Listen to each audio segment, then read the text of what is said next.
आपके माध्यम से पूछना चाहते हैं, क्या सरकार ये कहती है कि हाँ बिल में गलती हुई? अगर गलती सरकार ने मान ली तो चेंज करें, अगर नहीं मानी है तो फिर हमारा आंदोलन जारी है। अगर वो ये मानते हैं कि हाँ वाकई ही कहीं चूक हुई है तो इसको वापस लिया जाए, एक ही रास्ता है उनके पास। अगर हम सब यहाँ गए तो दिल्ली में जो चमकीली कोठियों में बैठे हैं ये कहाँ जाएंगे? इनके लिए कोई रास्ता है? इनके लिए जगह नहीं मिलेगी। गंगा के किनारे जाकर के माला का जाप करेंगे और कुछ दूसरी चीज बचेगी नहीं इनके पास। किसानों से वार्ता करते हैं, फिर खड़े होकर के कहते हैं आप आधा घंटे बैठिए, हम जो है हाई पावर से बात कर लें। वो हाई पावर कौन है उसको समझना चाहते हैं हम। हमें ये पता तो चले कि वो हाई पावर है कौन जो देश को चला रहा है।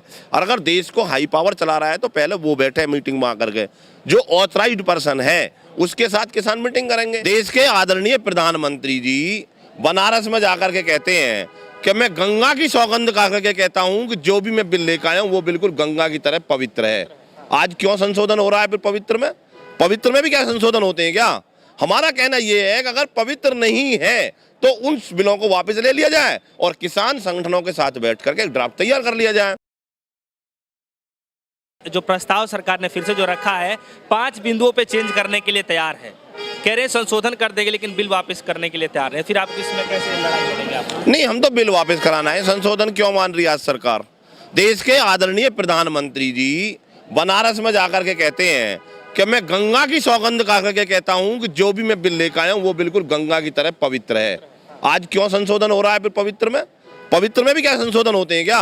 हमारा कहना यह है कि अगर पवित्र नहीं है तो उन बिलों को वापस ले लिया जाए और किसान संगठनों के साथ बैठ करके एक ड्राफ्ट तैयार कर लिया जाए जिससे देश के किसान का भला हो। आप इस बात पे क्यों जिद अड़ाए हुए हो कि नहीं जी हम बिल वापस नहीं लेंगे? इसमें कौन सी नाक का सवाल हो रहा है भाई? देश का 70% किसान कह रहा है कि आप इनको वापस ले लो और अगर आपको किसान को फायदा पहुंचाना तो ड्राफ्ट तैयार कर लो, इसमें कौन सी बड़ी बात है? क्या कह रहे हैं कॉन्ट्रैक्ट फार्मिंग जो है, जिसे बताया जा रहा था कि किसान जो है वो अदालत तक भी जा सकते हैं। नहीं, हम परमिशन लेनी है, परमिशन हमें देनी है, ये तो पहले हम करेंगे ना तय कि हम कॉन्ट्रैक्ट फार्मिंग लाना चाहते हैं नहीं लाना चाहते। देश में कॉन्ट्रैक्ट फार्मिंग गुजरात में आई, फेलियर हुई, 100% फेलियर साबित। देश विदेशों में अमेरिका और ऑस्ट्रेलिया इसका उदाहरण है, वहां पर पूरी तरीका से वो फेलियर साबित हुई। जब ये सारी कॉन्ट्रैक्ट फार्मिंग फेलियर साबित होती है तो देश के किसान पर क्यों थोपी जा रही है? वो देश का किसान तो नहीं चाहता कि भाई हम कॉन्ट्रैक्ट फार्मिंग करेंगे। हम तो ये चाहते हैं कि हमें हमारे फसल का वाजिब मूल्य मिले, उसको सरकार गारंटीड कानून बनाए। क्यों बिल लेकर के आ रही? जिस बिल को हमें चाहिए ही नहीं वो बिल को आप लेके क्यों आना चाहते हो? देश में 5 मीटिंग होती हैं, देश के कृषि मंत्री जी, देश के वाणिज्य मंत्री, देश के रेल मंत्री किसानों से वार्ता करते हैं, फिर खड़े होकर के कहते हैं आप आधा घंटे बैठिए, हम जो है हाई पावर से बात कर लें। वो हाई पावर कौन है उसको समझना चाहते हैं हम। हमें ये पता तो चले कि वो हाई पावर है कौन जो देश को चला रहा है। और अगर देश को हाई पावर चला रहा है तो पहले वो बैठे मीटिंग में आकर के, जो ऑथराइज्ड पर्सन है उसके साथ किसान मीटिंग करेंगे, किसान उनसे अपनी बात रखेंगे। इसमें दिक्कत क्या है? सरकार अगर लेट कर रही है तो ये सरकार की गलत नीति है, उसकी कहीं नियत में खोट है। ये आंदोलन टूटने वाला नहीं है, आंदोलन बढ़ने वाला है। ये आदरणीय टिकैत साहब ने 32 साल पहले पौधा लगा दिया था और वो पौधा को देखने के लिए आज ये दूर दूर से किसान आए हुए हैं कि जो हमारा वृक्ष तैयार हुआ था, जो उन्होंने आज एक यहाँ पर कहकर गए थे वोट क्लब पर कि हम फिर आएंगे। देश में 60 साल से कांग्रेस की भी सरकार थी, अगर वो अच्छा करती तो क्यों बदलता देश का किसान? आज ये बार बार कहते हैं कांग्रेस ये कर रही है, कांग्रेस वो कर रही है। हमें कांग्रेस से नहीं चाहिए जवाब, हमें जवाब चाहिए देश की सरकार से। हमने देश की सरकार को चुना है, देश के प्रधानमंत्री हमारे प्रधानमंत्री हैं, देश का गृह मंत्री हमारा गृह मंत्री है। वो बात हमारी करें, पूंजीपतियों और उद्योगपतियों की ना करें। हमने चुन करके भेजा ना उन्हें, दिक्कत क्या है उन्हें हमसे बात करने में? कह रहे हैं पूंजीपतियों के हाथों में तो जाएगा ही नहीं, तो किसानों को तो जाहिर सी बात है भ्रमित किया जा रहा है। पूंजीपतियों के हाथों में नहीं जाने वाला। नहीं, क्या नहीं जाने वाला पूंजीपतियों के? कह रहे हैं कि जो जमीन है, चाहे जो भी कॉन्ट्रैक्ट फार्मिंग की बात की जा रही है, चाहे फसल को इंटरनेशनल ले जाने की बात की रही है, उनको डर सता रहा है कि हम लोग दब जाएंगे, तो ऐसे कुछ होने वाला नहीं। 15 साल, अगर 15 साल का कॉन्ट्रैक्ट फार्मिंग होता है और उसमें कहा जाता है कि ये जो आलू होगा इस तरीका का हम लेंगे, अगर उसमें से 50% कोई भी चीज 100% तैयार नहीं होती। अगर आप कहीं इलेक्ट्रॉनिक कंपनी में जाओगे, उसमें अगर एक मोबाइल बनाने वाली कंपनी होगी, वो भी 100% अगर 100 मोबाइल बनाएगी तो उसमें से कम 20-30 कुछ डिफेक्ट होते हैं। तो जो गलत होते हैं उनको कौन लेगा? उस कॉन्ट्रैक्ट फार्मिंग में सीधा सीधा लिखा हुआ है कि हम इस तरीका का लेंगे, जो बचेगा उसको कौन लेगा? किसान कहाँ जाएगा उसको लेकर के? कहेगी कॉन्ट्रैक्ट फार्मिंग रह गई। क्या क्या करेगा किसान? 15 साल अगर किसान खेत से छोड़ देगा, उसके बाद क्या करेगा? खेत में जो केमिकल डालेंगे वो किससे पूछ के डालेंगे? खेत को जो बंजर बनाया जाएगा वो बंजर बनेगा या नहीं बनेगा? ये देश का किसान सब कुछ समझता है। अब उसका बेटा पढ़ा लिखा भी है, अनपढ़ किसान नहीं है। कभी ये सोच रहे हो कि अनपढ़ किसान है, सब कुछ पता है उसे कि आज विश्व स्तर पर क्या चल रहा है, एक एक चीज़ की जानकारी है। ये पागल ना समझें। हमारा एक कहना है कि तीनों बिल जो काले कानून हमारे लिए लाए गए हैं उनको वापस ले लो और न्यूनतम समर्थन मूल्य का कानून बनाओ। देश का किसान आपका धन्यवाद देगा, आपको स्वागत करेगा। आपको हमने तो चुना है, इसमें आपको विवाद काहे का आ रहा है? कभी किसी एजेंटों को भेज देते हो, कहीं टीवी चैनलों पर आप एजेंटों को बैठा देते हो बीजेपी वाले। अरे उससे कुछ नहीं होने वाला। हल होगा देश के किसान के बीच से, हल होगा खेत और खलियान के बीच से। हल वहाँ से नहीं होगा जहाँ से ये सोच रहे हैं वहाँ से हो जाएगा। सर, एमएसपी के लिए एक बात किया जा रहा है, तो आज भी प्रस्ताव में यही रखा गया है कि एमएसपी जारी थी है और आगे भी रहेगी, तो फिर किसानों को क्यों ऐसा डर सता रहा है कि हम उनके साथ धोखा करेंगे? बात एमएसपी जारी रहने की नहीं है, बात एमएसपी पे खरीदारी की है। एमएसपी 4000 घोषित हो जाए और खरीदारी 2000 पे हो, वो क्या है कि एमएसपी? हम ये कह रहे हैं कि अगर 2000 रुपए का आपने गेहूं की एमएसपी जारी की तो मेरा गेहूं ना मंडियों के भीतर ना मंडियों के बाहर 2000 से कम नहीं बिकना चाहिए। यही तो मांग रहे हैं हम। बस देखो, देश की सरकार एमएसपी से कम नहीं खरीदती, उद्योगपति और पूंजीपति कम खरीदना चाहते हैं, इसलिए ये इसे कानून नहीं बनाना चाहते, क्योंकि उनको लाभ पहुंचाना ना इन्हें, जिनकी जेब की कठपुतली बनकर के सरकार रह गई है। देश में किसान की सरकार है तो किसान की बात करें, और अगर उद्योगपति की है तो उद्योगपति की करें। बताया ना कि हम उद्योगपति की सरकार है। ये कहते क्यों नहीं है अपने मुखारबिन से कि हम उद्योगपतियों को लाभ पहुंचाना चाहते हैं? क्या दिक्कत है इन्हें? और अगर किसान को लाभ पहुंचाना चाहते हैं तो फिर बताओ किसानों को कैसे लाभ पहुंचेगा? आप मुझे बता दीजिए, जहाँ भंडारण क्षमता बढ़ेगी उससे क्या उपभोक्ता को फायदा होगा, किसान को फायदा होगा? आपने कह दिया कोई कितना भी भंडारण करे, कौन करेगा भंडारण? आप कह रहे हो कि मेरा यहाँ से धान 2 ट्रॉला धान मैं यहाँ से ले जाकर कर्नाटक भेजूँ, मंडियाँ खुली छोड़ कर दी है, मैं क्या 2 ट्रॉली यहाँ से ले जाकर कर्नाटक भेज सकता हूँ? उसका कोई इन पर प्रोविजन है? कोई इन्होंने ऐसा पत्र बनाया है, कोई मैप है इनके पास में कि जिसके तहत हम ये काम कर सकेंगे? नहीं, एक बात बताओ, फर्क किस चीज़ से पड़ेगा इन पे? देश की जनता परेशान है। अगर आप ये कह रहे हो कि मुझ पे फर्क नहीं पड़ रहा, तो फर्क तो पड़ गया। अगर देश की सरकार ये कह रही है कि हम प्रेशर में नहीं है तो प्रेशर में तो आ गए। अगर उन्होंने ये मान लिया कि हम प्रेशर में नहीं है तो प्रेशर में है। अगर वो ये कह रहे हैं कि कुछ नहीं हुआ तो सब कुछ हो गया। हमने 11 बजे बंद बुलाया था, किस लिए? क्योंकि हम देश हित को जानते हैं। जो नौकरी वाले थे वो 11 बजे तक अपनी नौकरी पे पहुंच जाएंगे, जो बच्चे हैं वो वहाँ पे पेपर देने के लिए चले जाएंगे, और 3 बजे हमने बंद खुलवा दिया कि ये अपने अपने गंतव्य तक चले जाएंगे। हमने सिर्फ एक संदेश देना चाहा है सरकार को कि हम ये कर सकते हैं तो हम कुछ और भी कर सकते हैं। हमने 11 से 3 का पूरी तरीक़ा से सबको ध्यान में रखते हुए एम्बुलेंस फ्री छोड़ी हैं। जो भी कोई अगर आकस्मिक कोई घटना है और कोई जाना है तो उसको निकालने के रास्ते भी छोड़े हैं। तो हमने संदेश दिया है, इसको ये ना कहे कि ये अच्छा नहीं रहा, इससे हम प्रेशर में नहीं आए। प्रेशर में तो आ गए, उनके दिमाग में बैठ गया ना कि भारत बंद हुआ। अगर अपने एजेंटों को बुला करके वो भारत को खुलवाना चाहते हैं तो विरोध नहीं करेगा ये किसान।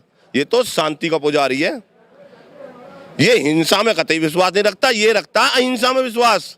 ये गांधी जी के शपथ चिन्हों पर चल रहा। ये देश की सरकार को समझ लेना चाहिए। अगर देश की सरकार नहीं समझेगी तो इसका खामियाजा उसी को भुगतना है, हमको नहीं भुगतना। तारीख पे तारीख जो दिया जा रहा है, हालांकि जो आप लोगों ने भारत बंद किया था और आज के तारीख मतलब आज के दिन बैठक होनी थी, लेकिन उससे पहले ही गृह मंत्री जी बैठक बुला लेते हैं किसानों से वार्तालाप करने के लिए, उसके बाद भी निष्कर्ष नहीं निकल पाता है। मतलब तारीख पे तारीख। देखो, सरकार के 4 पायदान होते हैं। एक पायदान से बात हुई है कल, दूसरे पायदान से भी बात नहीं हुई है, और 2 पायदान को खोल ही नहीं रही है। 2 पायदान है यहाँ पर अंबानी और अडानी। वो जो कहते हैं सरकार उस पर ध्यान दे रही है। अगर ये पायदान किसान को बना है तो जीडीपी भी बढ़ेगी, देश भी बढ़ेगा, देश का विकास भी बढ़ेगा। उद्योगपति और पूंजीपति किसी के नहीं रहे, वो कल तक कांग्रेस के थे, आज इनके हैं। उन्हें लाभ लेना है, वो लाभ लेंगे। कभी अंबानियों के लिए कोई और सरकार लड़ाई लड़ रही थी, कभी किसी और उद्योगपतियों के लिए कोई और लड़ाई लड़ रही थी। देश के किसान के लिए जिस दिन लड़ाई लड़ना सीख जाएंगे उस दिन इनका भला हो जाएगा। ये बदलेंगे नहीं फिर। अगर इन्हें वोट की राजनीति करनी है तो वोट की राजनीति छोड़ करके काम की राजनीति करें। धर्म से काम नहीं चलेगा, काम चलेगा कर्म करने से। अगर ये चाहते हैं कि हम धर्म से देश को चला लेंगे, धर्म से देश नहीं चलेगा। गंगा जल की सौगंध खाते हैं, अरे धर्म से चलेगा क्या देश? देश चलेगा कर्म से। मैं कहूँ मैं 100% ईमानदार हूँ, घर बैठा रहूंगा, आंदोलन नहीं करूंगा तो ये जग जाएंगे क्या? मुझे कर्म करना पड़ेगा, मुझे रोड पर आना पड़ेगा, इनको दिखाना पड़ेगा हमें कि अगर आप हमारे खिलाफ हैं तो हम आंदोलन के रास्ते पे हैं। तो कह रहे हैं कि जो किसान है उनको जगह जो है वो खेतों में होना चाहिए, सड़क पर नहीं होना चाहिए। तो किसान खेत में रह के करे क्या? अरे खेत में रह के उसे लेके कहाँ जाए? उसे जिसे खेत में उपचा रहा है, खेत में ही तो था 3 महीने से। कभी तो कहते हो आप खेत में रहना चाहिए, रोड पे आता है कहते हो ये किसान है ही नहीं, आता है तो ये थोड़ा क्यों आ रहा है? फिर यहाँ से उल्टे चले जाओ, तुम खेत खलियान चले जाओ। खेत ये तो खेत से और भी आ रहा, ये तो खेत से और भी आ रहा किसान। ये तो इतना किसान आ जाएगा जितना इन्हें चाहिए। ये बताए लिखित में एक कि इतने किसान रोड पर आ जाओ, हम बिल को वापस ले लेंगे। कह देना देख करके, अगर ये लिख के दे दे कि हमारी ये परिभाषा है कि इतने किसान इसका अगर विरोध करेंगे तो हम मान लेंगे कि ये बिल खराब है, हम उतने किसान ले आते हैं। भाई देश की जनता भी तो हमारी है ना, उसे कहीं अगर दिक्कत होती है तो हमें भी दिक्कत होती है। ये तो चमकीली कोठियों में बैठे हैं, ये तो हवाई जहाज में बैठते हैं, फटाक से बनारस जा उतरते हैं, हवाई जहाज में बैठते हैं, फटाक से हैदराबाद जा उतरते हैं। आम जनता को परेशानी है, आम जनता की परेशानी ये देश का किसान समझ सकता है। इस देश की रक्षा सिर्फ किसान कर सकता है, इस देश को सुरक्षा सिर्फ किसान दे सकता है, इस देश को शिक्षा सिर्फ किसान दे सकता है, इस देश को अगर पर्यावरण शुद्ध कर सकता है देश का किसान कर सकता है। ये एसीओ में बैठी हुई कोठियों वाले नहीं कर सकते। सबसे ज़्यादा प्रदूषण एसी से होता है, देश के किसान से नहीं होता। सबसे ज़्यादा अगर पर्यावरण शुद्ध करता है देश का किसान करता है। वो हर 6 महीने में अपने खेत को पलटता है, वहाँ शुद्धता होती है, वो पेड़ पौधे लगाता है। ये कौन सा पेड़ पौधे लगा रहा है? अगर एक पौधा लगाता है तो 1000 फोटो छपते हैं, कहते हैं हम इतना बड़े पेड़ पौधे लगा रहे हैं। क्या है ये? देश की सरकार है, उसको एडवर्टाइज में पैसे को मत लगाइए, देश के किसान के नाम पे लगाइए। एक बिल को पास कराने के लिए इतना सरदर्द हो। एक भी विरोध, मैं एक बात और कहूँगा, एक बार विरोध हुआ है क्या? देश के सांसद और विधायक ये कहते हैं हम देश सेवा के लिए आए हैं। अगर ये अपनी माँ की जननी के हैं, अगर ये अपनी माँ के दूध पी करके कहते हैं हम देश की सेवा करने के लिए आए हैं, तो कहना का हम कोई तनख्वाह नहीं लेंगे। क्यों लेते हैं तनख्वाह? क्यों लेते हैं भत्ता? देश का किसान का कोई भत्ता लेता है? कोई तनख्वाह लेता है क्या? जितने भी इन्होंने बिल पास करे आज तक कोई विरोध हुआ है क्या? ना कांग्रेस ने कोई विरोध किया, ना सपा ने कोई विरोध किया, ना बसपा ने विरोध किया। और इतने बड़े बड़े वो ले लिए, कितनी आज उनकी कितनी वो तनख्वाह है पता है आपको? जितनी तनख्वाह आज सांसद और विधायक ले रहे हैं, अगर उसका 1% भी देश के किसान के नाम पर अगर ये दे दे तो देश के किसान का भला हो जाएगा। देश के किसान का भला कौन करना चाह रहा है? अपनी जेब बनाना चाहते हैं।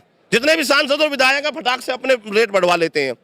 और जिस समय पर सरकार बदलते हैं, यही जो जनप्रतिनिधि ये कहते हैं कि हम देश को बदलना चाहते हैं, वो कोठियों में बैठ जाते हैं बिकने के डर से। उनको खरीदारी की बोलियां लगती हैं।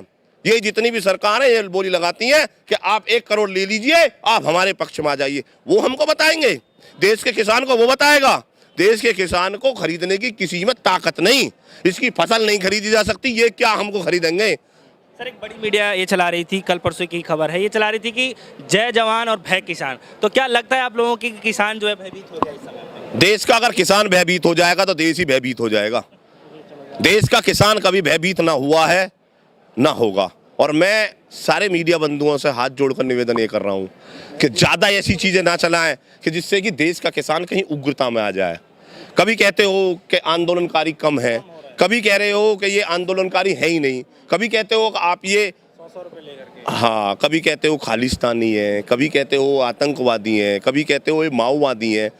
देश में सबसे पहले जिस दिन से देश आज़ाद हुआ है, किसान तो आज़ाद हुआ नहीं, देश आज़ाद हुआ होगा। किसान आज भी परतंत्र है। देश का किसान अपनी बात कहने के लिए आ रहा था। क्या ज़रूरत पड़ी थी सरकार को 10 फीट गड्ढे खोदने के? क्या ज़रूरत पड़ी थी किसान को तार फेंसिंग करने की? कटीले तार लगा करके देश के किसान को रोका जा रहा है। क्या ये उन हिंसक पशुओं से भी बेकार है जिनके लिए कटीले तार पर रोक है, जिनके लिए ये कहा जाता है कि अगर कटीले तार लगाए जाएंगे तो उनके खिलाफ मानवता का अधिकार हनन होता है? या उससे भी बेकार हो चुके हैं ये? आज आप किसान को पशु भी नहीं मान रहे हो। किसान आ रहा है अपनी बात कहने के लिए आ रहा है। 2.5 महीने से हम पंजाब में बैठे थे, रोड पर बैठे थे, रेल लाइनों में बैठे थे, सरकार जाती बात करती, किसने मना किया था? संशोधन करने के लिए तैयार है, तो क्या उससे बात बन जाएगी या फिर बिल वापस, बिल वापस, बिल वापस? न्यूनतम समर्थन मूल्य का बिल बनाकर गारंटी दें, इससे कम में कोई समझौता नहीं है। भारतीय किसान यूनियन जिंदाबाद, भारतीय किसान यूनियन जिंदाबाद। लेकिन सर वो कह रहे हैं कि गंगा मैया की भली भांति स्वच्छ है सर, उससे तो यही प्रमाणित होता है कि वो वापस तो नहीं लेने वाले। नहीं, गंगा मैया की स्वच्छता जिस दिन कही थी, आज संशोधन के लिए कह रहे हैं ना। गंगा मैया तो बदलती नहीं, गंगा मैया में तो जो जाता है वो स्वच्छ होता है। अब ये कह रहे हैं नहीं, थोड़ा सा ये मिस्टेक है जी, सरकार मान रही है। आपके माध्यम से पूछना चाहते हैं, क्या सरकार ये कहती है कि हाँ बिल में गलती हुई? अगर गलती सरकार ने मान ली तो चेंज करें, अगर नहीं मानी है तो फिर हमारा आंदोलन जारी है। अगर वो ये मानते हैं कि हाँ वाकई ही कहीं चूक हुई है तो इसको वापस लिया जाए, एक ही रास्ता है उनके पास। मतलब बिना बिल के वापस आप लोग? नहीं, कुछ नहीं, ये तो हम आए इसलिए हैं। और जितना धीरे धीरे किसान की बेटी की शादी है, वो अपनी बेटी की शादी करने के लिए नहीं जा रहा, या आंदोलन पर बैठा हुआ है। देखना 11 तारीख के बाद यहाँ क्या हालात होंगे। 11 तारीख तक शादियाँ हैं, वो अपनी बेटियों की शादी करके यहीं पर तो आएगा। जो फसल थी छोटी मोटी, कोई बच्चा उसका बो रहा है, कर रहा है, वो सब वो करके भी यहीं आएगा। तो सब यहीं आएंगे। जब देश की सरकार क्या करेगी? अगर हम सब यहाँ गए तो दिल्ली में जो चमकीली कोठियों में बैठे हैं, ये कहाँ जाएंगे? इनके लिए कोई रास्ता है? इनके लिए जगह नहीं मिलेगी। गंगा के किनारे जाकर के माला का जाप करेंगे और कुछ दूसरी चीज़ बचेगी नहीं इनके पास।